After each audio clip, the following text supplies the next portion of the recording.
May the words of my mouth and the meditations of all our hearts be acceptable in your sight, O Lord, our rock and our Redeemer. Please be seated.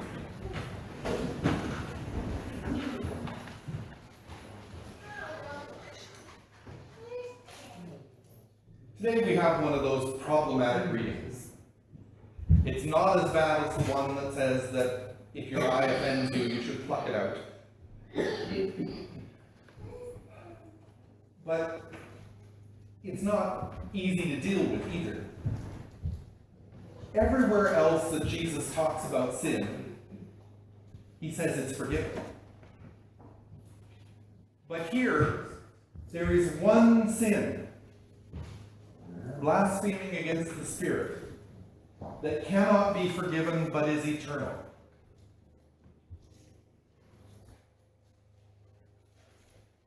Now, if we focus on that one sin that can't be forgiven, I think we actually miss what the whole gospel is about.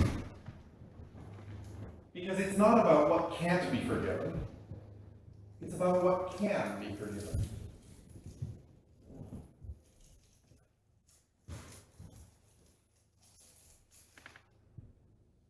Everything else. And this ties in very much with our epistle today about what's built up and visible. Those things that are built by man are temporary. What's not visible, what's built by God, which actually is somewhat visible, you just really have to look for it. Or have your eyes open to see it. What's built by God is eternal. So when we put those two together, when we sin against man, that's forgivable. In fact, it's already forgiven. And that makes up almost everything that's part of our lives, including the church. Because though it may be inspired by God, it's built by us. And the only way to ever change something that's built by us is to first say against that thing that's built by us, it's not right anymore, and maybe it never was. But when we go that other step and find those things that are truly of God, and not just of God, but of the Spirit, because that's a distinction too. He doesn't say that if you sin against God, that's unforgivable. But when you blaspheme the Spirit. So what does that mean? When we look for where the Spirit is alive and working in our lives and in the lives of others, and we say, I'm going to get in the way of that. I see it, and I'm going to stop it. That's the eternal sin. Where not only do we work against God, but we work against what God is doing because we see God doing it. And we choose to get in the way. So how often have any of you ever done that? Gone out looking for where God is working and said, I'm going to stop this. I don't think any of you probably ever have or ever will. That's the sin that's unforgivable. And it's a sin that would be so deliberate that none of us would ever do it. So this is really talking about the extent of forgiveness.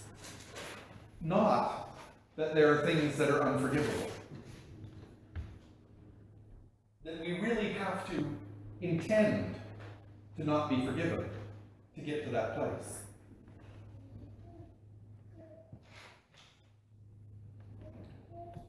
So if instead we focus on the other parts of the readings, on this idea of the house, that when it's divided, it can't stand. When it's divided against itself, it cannot stand. We have an incredible parish here, with lots of good things happening in it. There are two ways I can see that will fall apart. That's if we fight against each other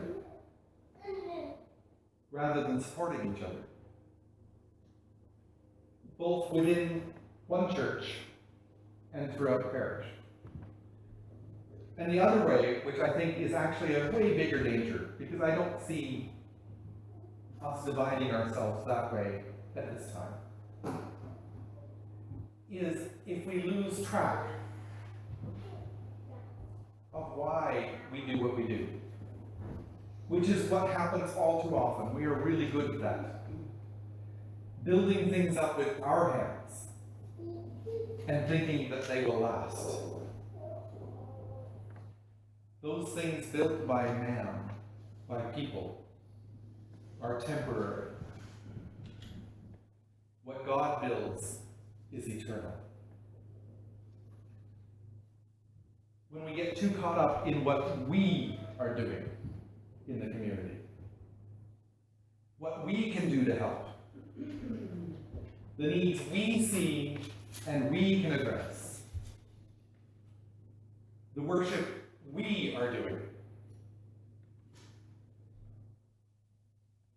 we lose track, and it becomes temporary. Instead, if we look at how God is present in our worship, how we're joining in what God is doing in the community,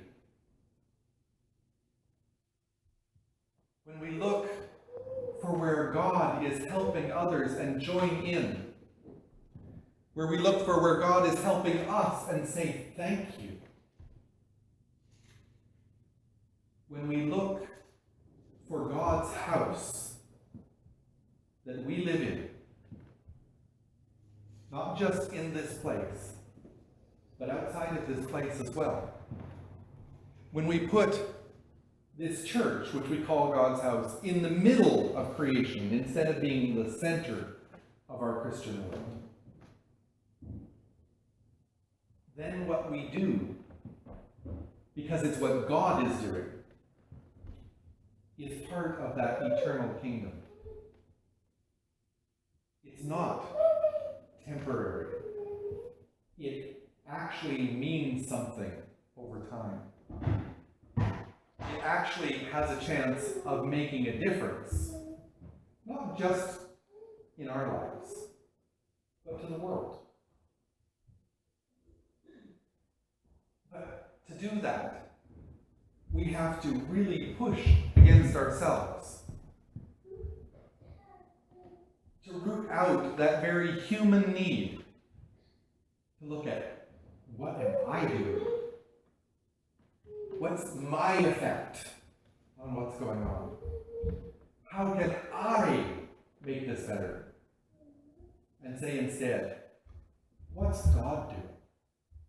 What's God calling me to join in on?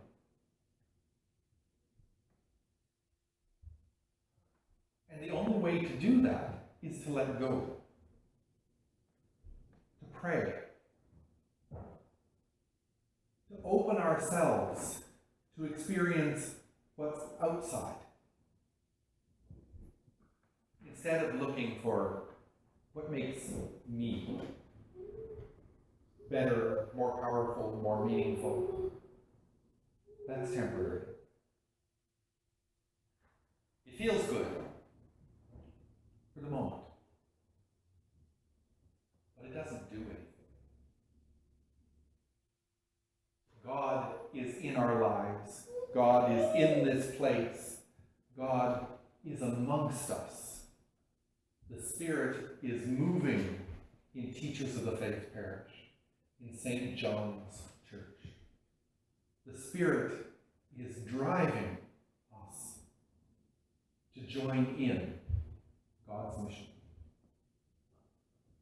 It's up to us to respond and say, I'm here. Use me.